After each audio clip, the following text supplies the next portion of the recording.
So once again, we'll come back to the previous video. Here, so we have discussed about the product method.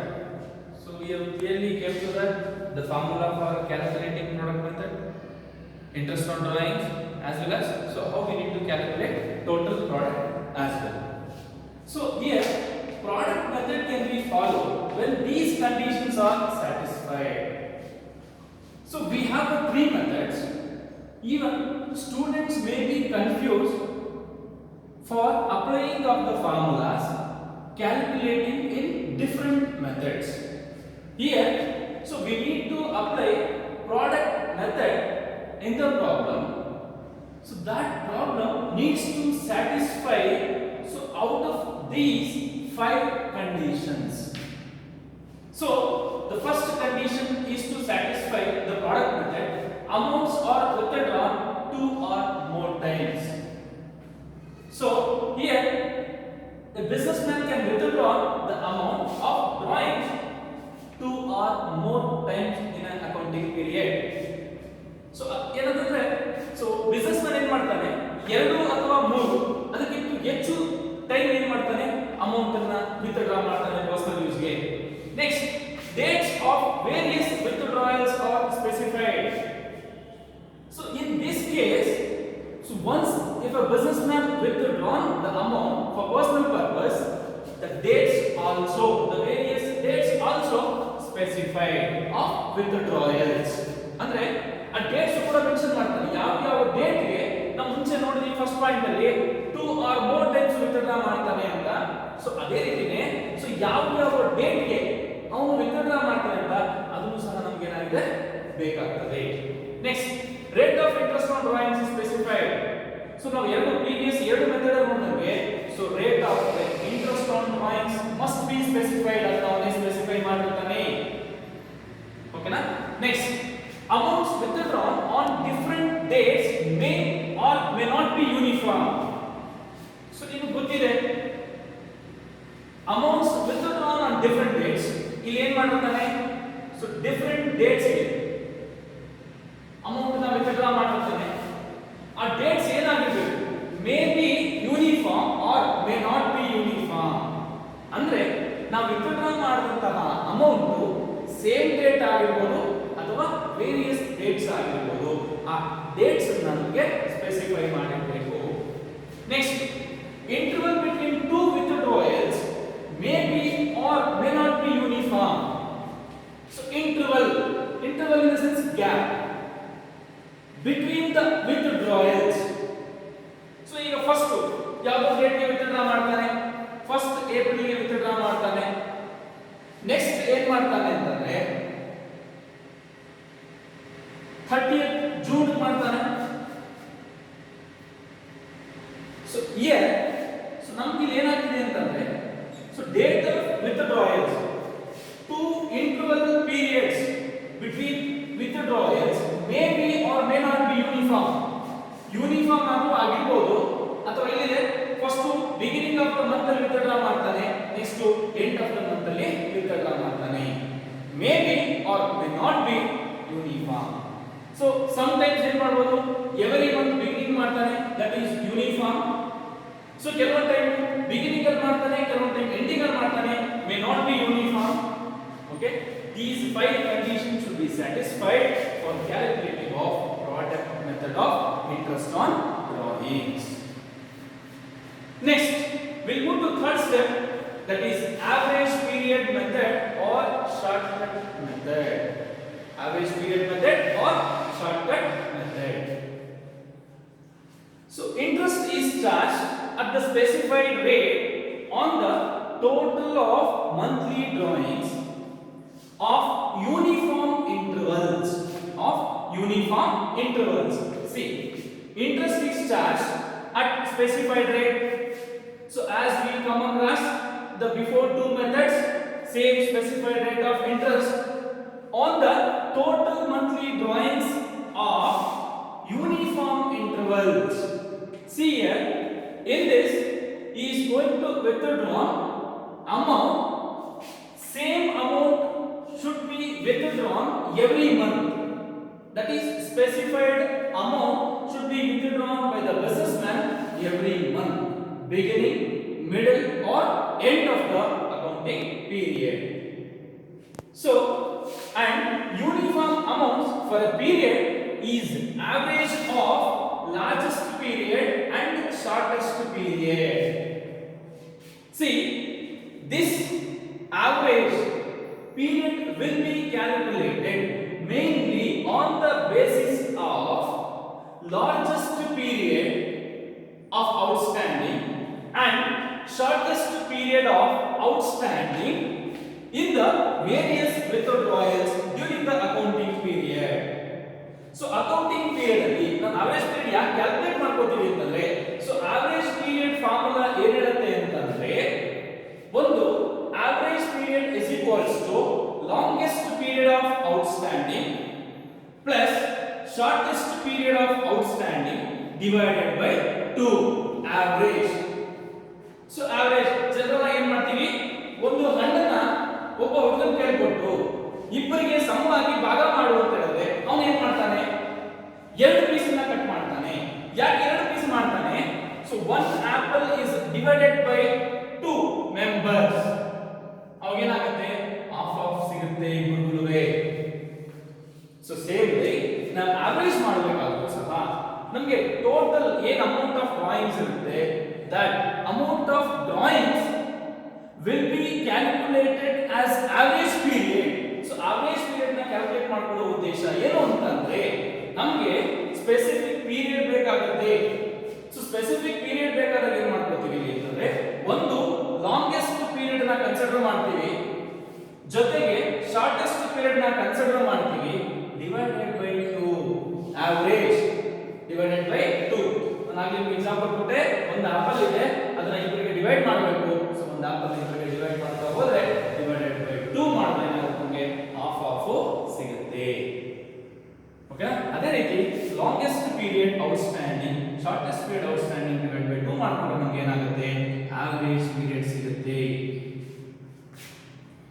So in this monthly drawings may be at the beginning of every month, middle of every month, end of every month. So ಈ method ಅಲ್ಲಿ drawings ಏನ್ ಮಾಡಬಹುದು, ಒಂದು beginning of every month ಅಂದ್ರೆ every month beginning ಅಲ್ಲಿ ಏನ್ ಮಾಡಬಹುದು ಅನ್ನೋ ಅಮೌಂಟ್ ಅನ್ನು ವಿತ್ಡ್ರಾ ಮಾಡಬಹುದು.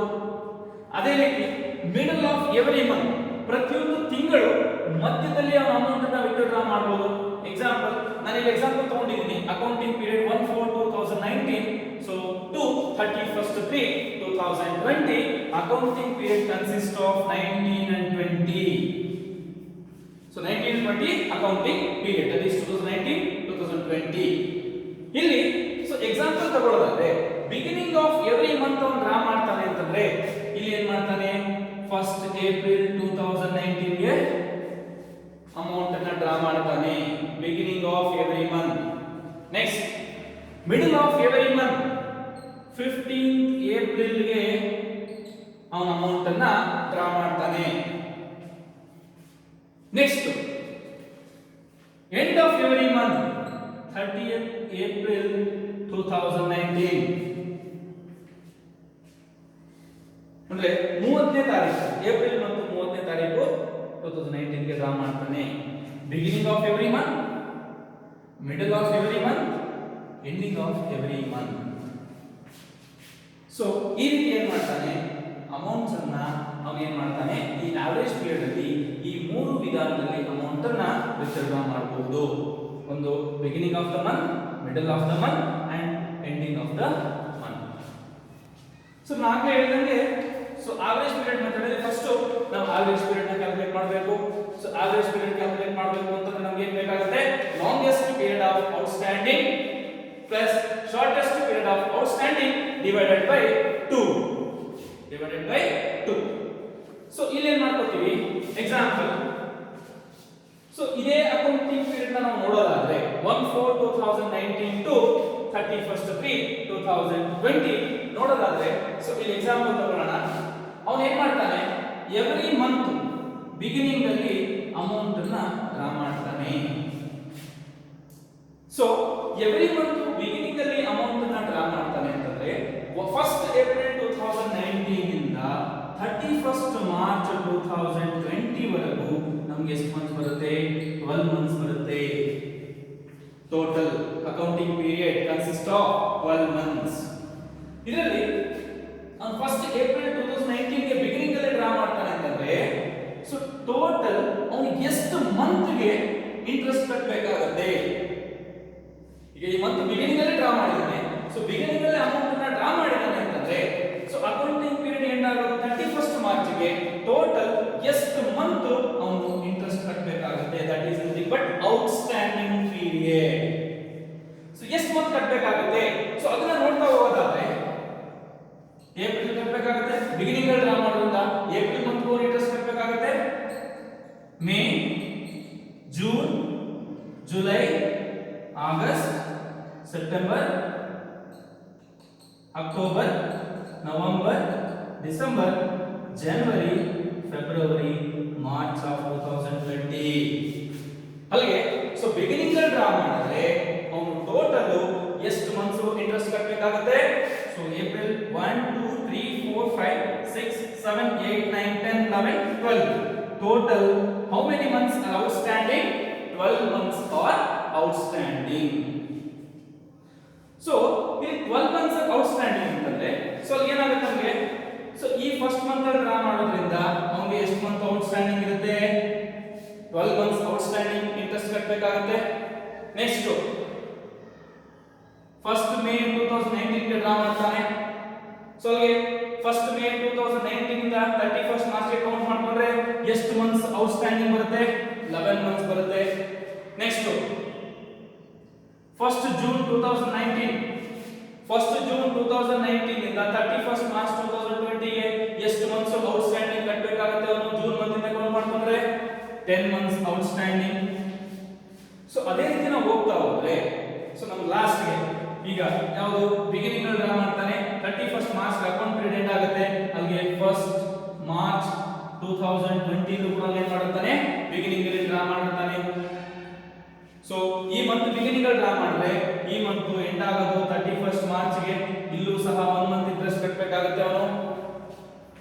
ಸೊ ಅಲ್ಲಿಗೆ ಟೋಟಲ್ ಏನಾಗುತ್ತೆ ಅಂತಂದ್ರೆ so beginning of the month ಅಲ್ಲಿ ನಾವು ಡ್ರಾ ಮಾಡಿದ್ರೆ ಅಂದ್ರೆ ಫಸ್ಟ್ ಏಪ್ರಿಲ್ ನಾವು ಅಮೌಂಟ್ ಅನ್ನ ಡ್ರಾ ಮಾಡ್ತಾ ಸ್ಟಾರ್ಟ್ ಮಾಡಿದ್ರೆ 31st ಮಾರ್ಚ್ ಗೆ ಅಕೌಂಟಿಂಗ್ ಪೀರಿಯಡ್ ಎಂಡ್ ಆಗುತ್ತೆ. ಅಲ್ಲಿಗೆ ಟೋಟಲ್ ಫಸ್ಟ್ ಮಂತ್ ಗೆ ಎಷ್ಟು ಮಂತ್ ಔಟ್ಸ್ಟ್ಯಾಂಡಿಂಗ್ ಇರುತ್ತೆ? 12 ಮಂತ್ಸ್ ಇರುತ್ತೆ. ಅದೇ ರೀತಿ 31st ಮಾರ್ಚ್ 2020 ಗೆ ಅಕೌಂಟಿಂಗ್ ಇಯರ್ ಎಂಡ್ ಆಗುತ್ತೆ. ಈ ಮಂತ್ ಅಲ್ಲಿ ಏನು ಮಾಡಿರ್ತಾನೆ? ಫಸ್ಟ್ ಮಾರ್ಚ್ 2020 ಗೂ ಡ್ರಾ ಮಾಡಿರ್ತಾನೆ. ಅಲ್ಲಿಗೆ ಎಷ್ಟು ಮಂತ್ ಅವನ ಇಂಟ್ರೆಸ್ಟ್ ಕಟ್ಟಬೇಕಾಗುತ್ತೆ? 1 ಮಂತ್ ಕಟ್ಟಬೇಕಾಗುತ್ತೆ. ಸೊ ಅಕೌಂಟಿಂಗ್ ಪೀರಿಯಡ್ ಬಿಗಿನಿಂಗ್ ಅಲ್ಲಿ ಡ್ರಾ ಮಾಡೋದಕ್ಕೆ ಟೋಟಲ್ ಔಟ್ಸ್ಟ್ಯಾಂಡಿಂಗ್ ಪೀರಿಯಡ್ ಎಷ್ಟು ಬರ್ತಾ ಇದೆ? 12 ಮಂತ್ಸ್ ಇದೆ. ಲಾಸ್ಟ್ ಮಂತ್ ತಗೊಂಡ್ರೆ ನಮಗೆ ಔಟ್ಸ್ಟ್ಯಾಂಡಿಂಗ್ ಪೀರಿಯಡ್ ಎಷ್ಟು ಬರ್ತಾ ಇದೆ? 1 ಮಂತ್ ಬರ್ತಾ ಇದೆ. ಸೊ ಅದನ್ನ ನಿಮಗೆ ನೆಕ್ಸ್ಟ್ ಸಮ್ ಮಾಡಬೇಕಾದ್ರೆ ಪ್ರಾಬ್ಲಮ್ ಮಾಡಬೇಕಾದ್ರೆ ಸೊ ಟೇಬಲ್ ಆಗಿ ನಿಮಗೆ ಕ್ಲಿಯರ್ ಆಗಿ ತೋರಿಸ್ಕೊಡ್ತೀನಿ. ಲಾಂಗೆಸ್ಟ್ ಪೀರಿಯಡ್ 12 ಮಂತ್ಸ್ ಯಾವ ರೀತಿ ಬರುತ್ತೆ? ಶಾರ್ಟೆಸ್ಟ್ ಪೀರಿಯಡ್ 1 ಮಂತ್ ಯಾವ ರೀತಿ ಬರುತ್ತೆ? ಅದು ಎವ್ರಿ ಮಂತ್ ಬಿಗಿನಿಂಗ್ ಅಲ್ಲಿ ಡ್ರಾ ಮಾಡಿದ್ರೆ ಓಕೆನಾ? ಸೊ ಈ ರೀತಿ ನಾವು ಏನ್ ಮಾಡ್ಕೊತೀವಿ ಈಗ? ಸೊ ಈ ಸಂಬಂಧ ಆಧರಿಸಿಕೊಂಡ್ರೆ ಎಕ್ಸಾಂಪಲ್ ನ ಆಧರಿಸಿಕೊಂಡು ನಾವು ತಗೊಳ್ಳೋದಾದ್ರೆ so will be consist of longest period of outstanding is 12 months because so now first April 2019 the beginning month itself we have drawn the amount.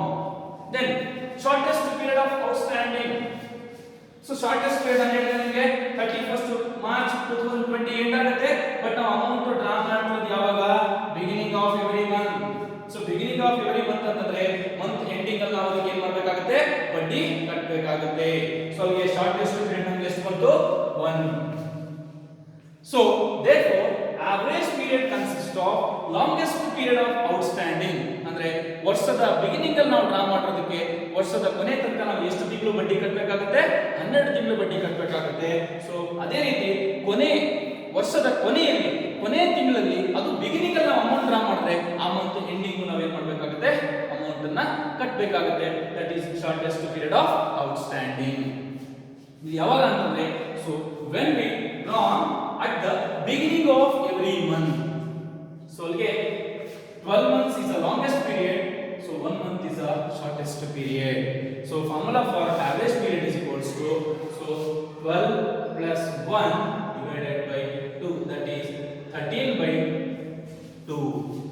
13 by 2 consists of 6 and a half. The average period, so every month of beginning, if we draw the amount, the average period is 6 and a half for a full year of accounting period. The same time, so here the table shows when the businessman draws amount at the beginning of every month for full year ending, middle of every month for full year ending, so end of every month for year ending, complete year. Same thing, beginning of every month for half year ending, middle of every month for half year ending, end of every month for half year ending. So how we need to calculate average period? Average period na ಯಾವ ರೀತಿ calculate ಮಾಡ್ತೀವಿ ಅಂತಂದ್ರೆ, so full year ಗೆ ಯಾವ ರೀತಿ calculate ಮಾಡ್ತೀವಿ, half year ಕೊಟ್ಟಾಗ ಯಾವ ರೀತಿ ಕ್ಯಾಲ್ಕುಲೇಟ್ ಮಾಡ್ತೀವಿ ಅಂದ್ರೆ, ಆ 3 ಸಿಚುವೇಶನ್ಸ್ ಅಲ್ಲಿ ಒಂದು ಬಿಗಿನಿಂಗ್ ಆಫ್ ಎವ್ರಿ ಮಂತ್ ನಾವು ಅಮೌಂಟ್ ಅನ್ನು ಡ್ರಾ ಮಾಡಿದ್ರೆ ಯಾವ ರೀತಿ ಇರುತ್ತೆ, so middle of every month amount ಅನ್ನು ಡ್ರಾ ಮಾಡಿದ್ರೆ ಸೊ ನಮಗೆ ಆವರೇಜ್ ಪೀರಿಯಡ್ ಯಾವ ರೀತಿ ಇರುತ್ತೆ, ಅದೇ ರೀತಿ ಎಂಡ್ ಆಫ್ ಎವ್ರಿ ಮಂತ್ ನಾವು ಅಮೌಂಟ್ ಅನ್ನು ಡ್ರಾ ಮಾಡಿದ್ರೆ so what will be the average period ಅಂತ. So by seeing this table we can analyse. So first we'll go to year ending, like full year. So every beginning of every year, if we draw amount, so what will be the average period in the sense 6.5 months. So that we have calculated here by taking an example of 1st April 2019 to 31st March 2020. So it consists of 12 months of longest period, shortest period is 1. So 12 plus 1 divided by 2, so that consists of like 13 by 2 is equals to 6.5 months. Average period of year ending, like full year ending, that too when we draw the amount at the beginning of every month. Same time, middle of every month. Middle of every month. So let me consider the same example here.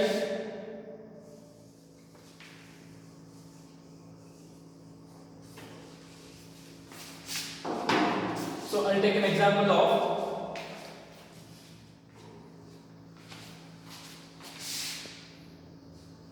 first April 2019 to 31st March 2020.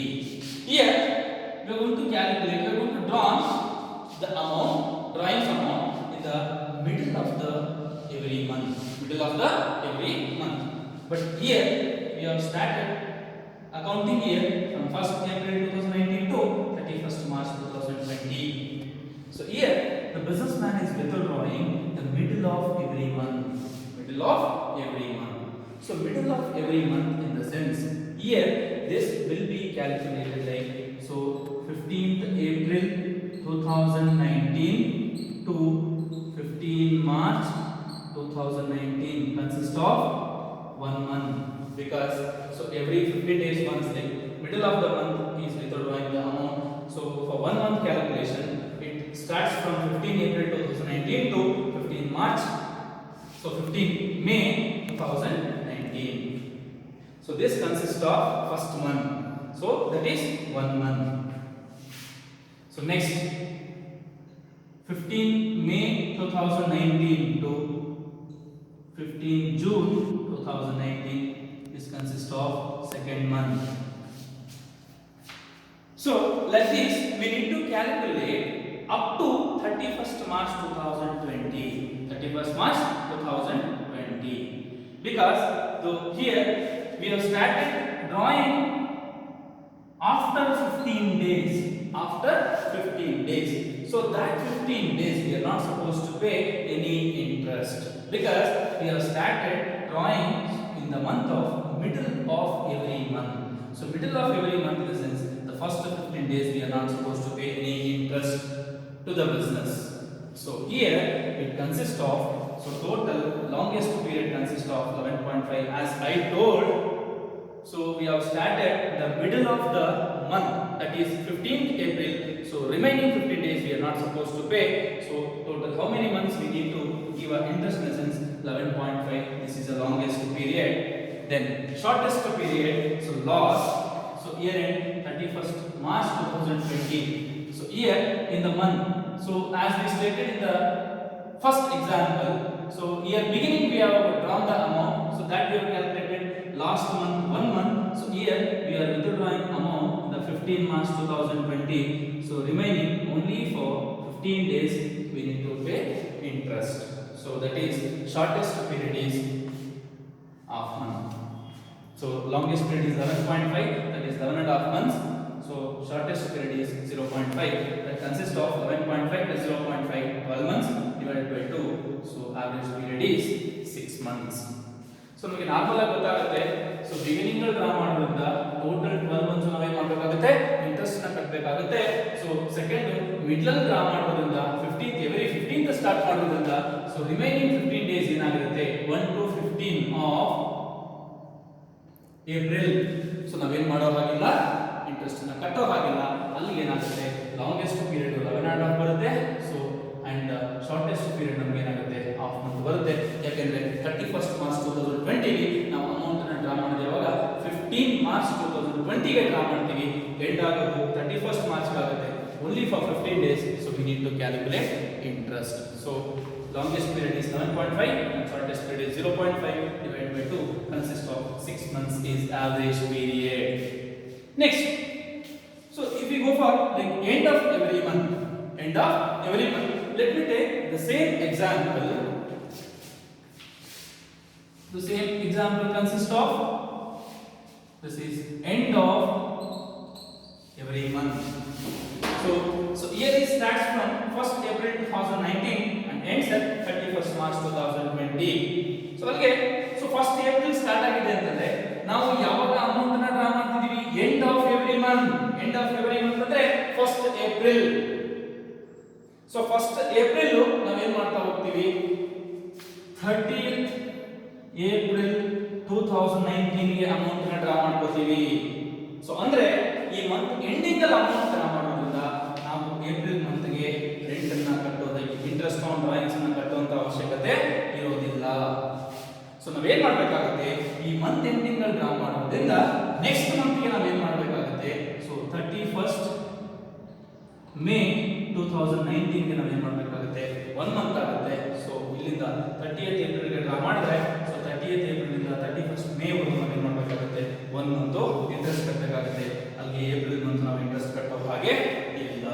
ಯಾಕೆಂತಂದ್ರೆ month ending ಅಲ್ಲಿ draw ಮಾಡೋದ್ರಿಂದ so ಅಲ್ಲಿ ನಾವು draw ಮಾಡುವಂತ amount ಗೆ we need to pay interest in the next month onwards. ಮುಂದಿನ ತಿಂಗಳಿಂದ ನಾವೇನ್ ಮಾಡಬೇಕಾಗುತ್ತೆ, ಬಡ್ಡಿನ ಕಟ್ಕೋತಾ ಹೋಗ್ಬೇಕಾಗುತ್ತೆ.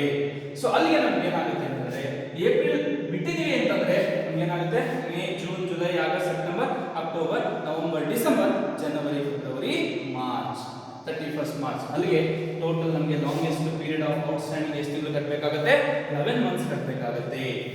ನೆಕ್ಸ್ಟ್ ಶಾರ್ಟೆಸ್ಟ್ ಪೀರಿಯಡ್ ಬಂದಾಗ ಸೊ ಅಕೌಂಟಿಂಗ್ ಇಯರ್ ಎಂಡ್ ಆಗುತ್ತೆ ಯಾವಾಗ 31st March 2020 ಎಂಡ್ ಆಗುತ್ತೆ.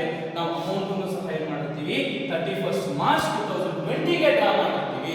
31st March 2020 ಗೆ ನಾವು ಏನಾದರೂ ಅಮೌಂಟ್ ಅನ್ನು ಡ್ರಾ ಮಾಡಿದ್ರೆ ಅದಕ್ಕೆ ನಾವು ಅದೇ ತಿಂಗಳು ಬಡ್ಡಿ ಕಟ್ತೀವಾ? ಖಂಡಿತ ಇಲ್ಲ. ಅದನ್ನ ನೆಕ್ಸ್ಟ್ ಅಕಾಡೆಮಿಕ್ ಇಯರ್ ಹೋಗುತ್ತೆ, ಅಂದ್ರೆ ನೆಕ್ಸ್ಟ್ ಏಪ್ರಿಲ್ ಹೋಗುತ್ತೆ. ಸೊ ಏಪ್ರಿಲ್ ನಮಗೆ ಅಕೌಂಟಿಂಗ್ ಇಯರ್ ಎಂಡ್ ಆಗಿರುತ್ತೆ 31st March ಗೆ. ಅದನ್ನ ನೆಕ್ಸ್ಟ್ ಅಕಾಡೆಮಿಕ್ ಇಯರ್ ಅಲ್ಲಿ ನೆಕ್ಸ್ಟ್ ಅಕೌಂಟಿಂಗ್ ಇಯರ್ ಅಲ್ಲಿ ಏನು ಮಾಡ್ತೀವಿ, ಪೇ ಮಾಡ್ತಾ ಹೋಗ್ತೀವಿ. ಅಲ್ಲಿಗೆ ಲಾಸ್ಟ್ ಮಂತ್ ನಾವು ಏನು ಮಾಡ್ತೀವಿ, ಅದಕ್ಕೆ ಇಲ್ಲಿ ಇಂಟ್ರೆಸ್ಟ್ ಕಟ್ಟೋ ಆಗಿಲ್ಲ, ನಂಬರ್ ಆಫ್ ಔಟ್ಸ್ಟ್ಯಾಂಡಿಂಗ್ ಪೀರಿಯಡ್ ಇಲ್ಲ. ಯಾಕಂದ್ರೆ 31st March ಗೆ ನಾವು ಮಾಡಿರ್ತೀವಿ, 31st March ಗೆ ಅಕೌಂಟಿಂಗ್ ಇಯರ್ ಎಂಡ್ ಆಗುತ್ತೆ, ಅಲ್ಲಿ ನಾವು ಇಂಟ್ರೆಸ್ಟ್ ಕಟ್ಟೋ ಹಾಗಿಲ್ಲ. ಅದು ನೆಕ್ಸ್ಟ್ ಮಂತ್ ಗೆ ಪೋಸ್ಟ್ಪೋನ್ ಆಗುತ್ತೆ. ಓಕೆನಾ? ಸೊ ನೆಕ್ಸ್ಟ್ ಮಂತ್ ಏನು ಪೋಸ್ಟ್ಪೋನ್ ಆಗುತ್ತೆ ಅದು ನೆಕ್ಸ್ಟ್ ಅಕೌಂಟಿಂಗ್ ಇಯರ್ ಗೆ ಹೋಗುತ್ತೆ. ಅಲ್ಲಿಗೆ ಸೊ 31st ಎಂಡ್ ಆದ್ರೆ ನಮಗೆ ಶಾರ್ಟೆಸ್ಟ್ ಪೀರಿಯಡ್ ಏನಾಗುತ್ತೆ, ಆ ತಿಂಗಳು ಡ್ರಾ ಮಾಡಿ ಎಂಡಿಂಗ್ ಅಲ್ಲಿ ಡ್ರಾ ಮಾಡಿರ್ತೀವಿ, ಅದಕ್ಕೆ ಬಡ್ಡಿ ಕಟ್ಟುವಂತ ಅವಶ್ಯಕತೆ ಇಲ್ಲ. Shortest period is 0. So divided by 2, 11 divided by 2 equals to 5 and a half months. So ಅದೇ ರೀತಿ ನೋಡಿ, ಬಿಗಿನಿಂಗ್ ಅಲ್ಲಿ ಡ್ರಾ ಮಾಡಿದ್ರೆ every month, so full year ಆದ್ರೆ 6 and a half months ಆಗುತ್ತೆ average period. So middle of every month draw ಮಾಡ್ಕೊಂಡ್ರೆ full year ಆದ್ರೆ 6 months average period ಬರುತ್ತೆ.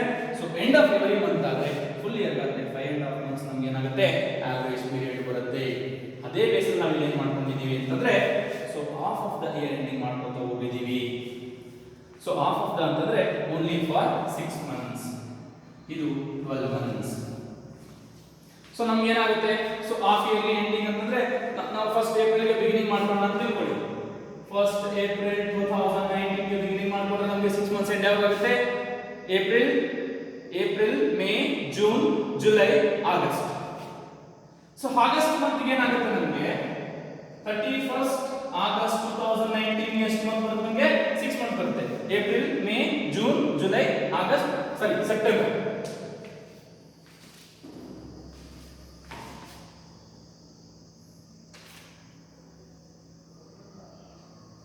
So April, May, June, July, August, September. So 1st April 2019 to 30th September 2019, that consists of 6 months. That consists of 6 months. So ಅಲ್ಲಿ ಏನು ಮಾಡ್ತೀವಿ ಅಂತಂದ್ರೆ half year ending ನಮಗೆ. So 1st April 2019 to 30th September 2019 ಅಂದ್ರೆ 6 months end ಆಗುತ್ತೆ. Remaining 6 months ಇರುತ್ತೆ October, November, December, January, February, March. But ನಾವೇ calculate ಮಾಡ್ತಿರೋದು ಬರೀ 6 ಮಂತ್ಸ್ ಅಷ್ಟೇ ಕ್ಯಾಲ್ಕುಲೇಟ್ ಮಾಡ್ತಿದೀವಿ. ಮತ್ತೆ ಅಗೇನ್ ಸೇಮ್ ಪ್ರೋಸೆಸ್ ಬರುತ್ತೆ ನಿಮಗೆ. ಸೊ ಫಸ್ಟ್ ಸ್ಟೆಪ್ ಏನು, beginning of every month. Beginning of every month ಅಂತಂದ್ರೆ ಏಪ್ರಿಲ್ 1st ಗೆ ಡ್ರಾ ಮಾಡ್ತೀರಾ. ಏಪ್ರಿಲ್ 1st ಗೆ ಡ್ರಾ ಮಾಡಿದ್ರೆ ಸೊ ಆ ಮಂತ್ಗೂ ಸಹ ನೀವೇನ್ ಮಾಡಬೇಕಾಗುತ್ತೆ, ಬಡ್ಡಿನ ಕಟ್ಟಬೇಕಾಗುತ್ತೆ. ನಿಮಗೆ April, May, June, July, August, September, so total ಎಷ್ಟಾಗುತ್ತೆ 6 ಮಂತ್ಸ್ಗೂ ಬಡ್ಡಿ ಕಟ್ಟಬೇಕಾಗುತ್ತೆ ಬಿಗಿನಿಂಗ್ ಅಲ್ಲಿ ಡ್ರಾ ಮಾಡಿದ್ರೆ. So total longest period is 6 plus 1 month is outstanding period, that is shortest outstanding period because so ಏನು ಮಾಡ್ತೀರಾ, ಈ ಮಂತ್ ಅಲ್ಲಿ ಸೆಪ್ಟೆಂಬರ್ ಮಂತ್ ಅಲ್ಲಿ 1st ಸೆಪ್ಟೆಂಬರ್ ಗೆ ಅಮೌಂಟ್ ನ ಡ್ರಾ ಮಾಡ್ತೀರಾ. ಇಯರ್ ಎಂಡ್ ಆಗೋದು 30 ಸೆಪ್ಟೆಂಬರ್ ಗೆ. ಸೊ ಈ ಮಂತ್ ಸಹ ನೀವು ಏನು ಮಾಡ್ತೀರಾ, ಬಡ್ಡಿನ ಕಟ್ಟಬೇಕಾಗುತ್ತೆ. ಹಾಗೆ ಲಾಸ್ಟ್ ಮಂತ್ ಗೆ ನಿಮಗೆ ಎಷ್ಟು ಔಟ್ಸ್ಟ್ಯಾಂಡಿಂಗ್ ಪೀರಿಯಡ್ ಇರುತ್ತೆ, 1 ಮಂತ್ ಔಟ್ಸ್ಟ್ಯಾಂಡಿಂಗ್ ಪೀರಿಯಡ್ ಇರುತ್ತೆ. That is shortest period. This is longest period of outstanding. This is shortest period of outstanding. So total consists of 6 plus 1 divided by 2. So that is 7/2 is equals to 3.5 months. So every month beginning ಅಲ್ಲಿ draw ಮಾಡಿದ್ರೆ ಅದು half yearly accounts end ಆದ್ರೆ ನಿಮಗೆ average period ಎಷ್ಟು ಬರುತ್ತೆ, 3.5 months ಬರುತ್ತೆ. Next, so the middle of every month draw ಮಾಡಿ half yearly end ಆದ್ರೆ ಯಾವ ರೀತಿ ಬರುತ್ತೆ ಅಂತಂದ್ರೆ ಇಲ್ಲಿ ಏನು ಮಾಡ್ಕೊತೀರಾ, instead of drawing amount in the beginning, so 15 ಏಪ್ರಿಲ್ಗೆ ಸ್ಟಾರ್ಟ್ ಮಾಡ್ಕೊತೀರಾ. ಸೊ 15 ಏಪ್ರಿಲ್ಗೆ ಸ್ಟಾರ್ಟ್ ಮಾಡ್ಕೊಂಡ್ರೆ ಮತ್ತೆ ನಿಮ್ಮ ಅಕೌಂಟ್ ಪೀರಿಯಡ್ ಯಾವಾಗ ಎಂಡ್ ಆಗುತ್ತೆ, 30th ಸೆಪ್ಟೆಂಬರ್ಗೆ ಎಂಡ್ ಆಗುತ್ತೆ. ಸೊ ಅಲ್ಲಿಗೆ ಸೊ ಬಿಗಿನಿಂಗ್ 15 ಡೇಸ್ ಏನಿದೆಯಲ್ಲ ಅದಕ್ಕೆ ನೀವು ಇಂಟ್ರೆಸ್ಟ್ ಪೇ ಮಾಡುವಂತ ಅವಶ್ಯಕತೆ ಇರೋದಿಲ್ಲ. ಸೊ ಬಿಗಿನಿಂಗ್ ಅಲ್ಲಿ 15 ಡೇಸ್ ಅವಶ್ಯಕತೆ ಇರೋದಿಲ್ಲ. ನೆಕ್ಸ್ಟ್ 15 ಡೇಸ್ ಲಾಸ್ಟ್ ಅಲ್ಲಿ, ಯಾಕಂದ್ರೆ so 15th September last month ಏನು ಮಾಡ್ತೀರಾ, ನೀವು ಡ್ರಾ ಮಾಡ್ತೀರಾ. ಇಲ್ಲಿ ಬರೀ 15 ಡೇಸ್ ಅಷ್ಟೇ ಕಟ್ಟಬೇಕಾಗುತ್ತೆ. ಇನ್ನು 15 ಡೇಸ್ಗೆ ಕಟ್ಟುವಂತ ಅವಶ್ಯಕತೆ ಇರೋದಿಲ್ಲ. ಯಾಕಂದ್ರೆ ಮಿಡ್ಲ್ ಆಫ್ ದ ಮಂತ್ ಅಲ್ಲಿ ಏನು ಮಾಡ್ತಿದ್ದೀರಾ, ಅಮೌಂಟ್ ನ ಡ್ರಾ ಮಾಡ್ತಿದ್ದೀರಾ. ಸೊ ಅವಾಗ ನಿಮ್ಮ ಅಕೌಂಟಿಂಗ್ ಇಲ್ಲಿ ಏನು ರೀತಿ ಆಗುತ್ತೆ ಅಂತಂದ್ರೆ 15 April to 15 May 2019 consist of 1 month ಬರುತ್ತೆ. So next 15 May to 15 June second month ಬರುತ್ತೆ. 15 June to so 15 July, so ನಿಮ್ಗೆ ಏನಾಗುತ್ತೆ ಥರ್ಡ್ ಮಂತ್ ಬರುತ್ತೆ. ಈ ರೀತಿ ಹೋಗ್ತಾ ಹೋಗುತ್ತೆ. ಅಲ್ಲಿಗೆ ನಮಗೆ ಲಾಂಗೆಸ್ಟ್ ಪೀರಿಯಡ್ ಏನು ಬರುತ್ತೆ, 5.5 ಬರುತ್ತೆ.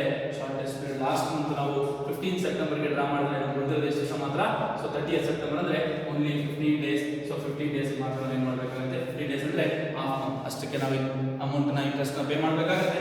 ಸೊ ಅಲ್ಲಿಗೆ ನಮ್ಗೆ ಏನಾಗುತ್ತೆ, so 5/5 is that is 5.5 is the longest outstanding period. So 0.5 that is half month is the shortest outstanding period divided by 2 consists of 3 months. Next, end of every month for half year ending same. So ನಮಗೆ accounting year ಏನಾಗುತ್ತೆ, 1st April 2019 to 30th September 2019. So ಅಲ್ಲಿಗೆ ನಾವು ಏನು ಮಾಡ್ತೀವಿ, end of every month ಅಂದಾಗ 1st April ಅಲ್ಲಿ ಏನು ಮಾಡ್ಕೊತೀವಿ ನಾವು, 30th ಏಪ್ರಿಲ್ ನಾವು ಏನು ಮಾಡ್ತೀವಿ, ಅಮೌಂಟ್ ನ ಡ್ರಾ ಮಾಡ್ತೀವಿ. 30th ಏಪ್ರಿಲ್ ಅಮೌಂಟ್ ನ ಡ್ರಾ ಮಾಡಿದ್ರೆ ಆ ಮಂತ್ ನಾವು ಬಡ್ಡಿ ಕಟ್ಟಬೇಕಾಗುತ್ತಾ, ಖಂಡಿತ ಇಲ್ಲ. ಸೊ ಆ ಮಂತ್ದು ನೆಕ್ಸ್ಟ್ ಮಂತ್ ಕಟ್ಟಬೇಕಂದ್ರೆ ನೆಕ್ಸ್ಟ್ ಮಂತ್ ಅಲ್ಲಿ ಕಟ್ತೀವಿ. ಅಲ್ಲಿಗೆ ಏಪ್ರಿಲ್ ಆದ್ಮೇಲೆ May, June, July, August, September. So September ಏನಾಗುತ್ತೆ, ಎಂಡ್ ಆಗುತ್ತೆ. ಸೊ ಅಲ್ಲಿಗೆ ಲಾಂಗೆಸ್ಟ್ ಪೀರಿಯಡ್ ನಮಗೆ ಎಷ್ಟು ಬರುತ್ತೆ, 5 ಬರುತ್ತೆ. ನೆಕ್ಸ್ಟ್ 30th ಸೆಪ್ಟೆಂಬರ್ ಎಂಡ್ ಆಗುತ್ತೆ. 30th ಸೆಪ್ಟೆಂಬರ್ಗೆ ನಾವು ಅಮೌಂಟ್ ಏನು ಮಾಡ್ತೀವಿ, ಡ್ರಾ ಮಾಡ್ಕೋತೀವಿ. 30th ಸೆಪ್ಟೆಂಬರ್ಗೆ ಅಮೌಂಟ್ ಡ್ರಾ ಮಾಡ್ಕೊಂಡ್ರೆ ಅವಾಗ ನಾವು ಇಂಟ್ರೆಸ್ಟ್ ಕಟ್ತೀವಾ, ಇಲ್ಲ ಅದನ್ನ ನೆಕ್ಸ್ಟ್ ಮಂತ್ ಅಲ್ಲಿ ಕಟ್ತೀವಿ. ಹಾಗೆ ಶಾರ್ಟೆಸ್ಟ್ ಪೀರಿಯಡ್ ನಮಗೆ ಅಮೌಂಟ್ ಔಟ್ಸ್ಟ್ಯಾಂಡಿಂಗ್ ಎಷ್ಟಿದೆ ಇಲ್ಲಿ ಇಂಟ್ರೆಸ್ಟ್, ಸೊ ಇಲ್ಲ 0 ಮಂತ್ಸ್ ಇದೆ. So total 5 plus 0 divided by 2, 5/2 is equals to 2.5 months. So ಇದು ನಾವು ಏನು ಮಾಡ್ತೀವಿ ಅಂತಂದ್ರೆ ಆವರೇಜ್ ಪೀರಿಯಡ್ ನ 2 ಬೇಸಿಸ್ ಅಲ್ಲಿ, ಒಂದು average period will be calculated for full year ending and half year ending. The same way there are 3 situations. So one is beginning of every month ನಾವು draw ಮಾಡಿದ್ರೆ ಏನಾಗುತ್ತೆ, ಎಷ್ಟು average period ಬರುತ್ತೆ. middle of every month draw ಮಾಡಿದ್ರೆ ಎಷ್ಟು average period ಬರುತ್ತೆ. end of every month ಮಾಡಿದ್ರೆ ಎಷ್ಟು average period ಬರುತ್ತೆ.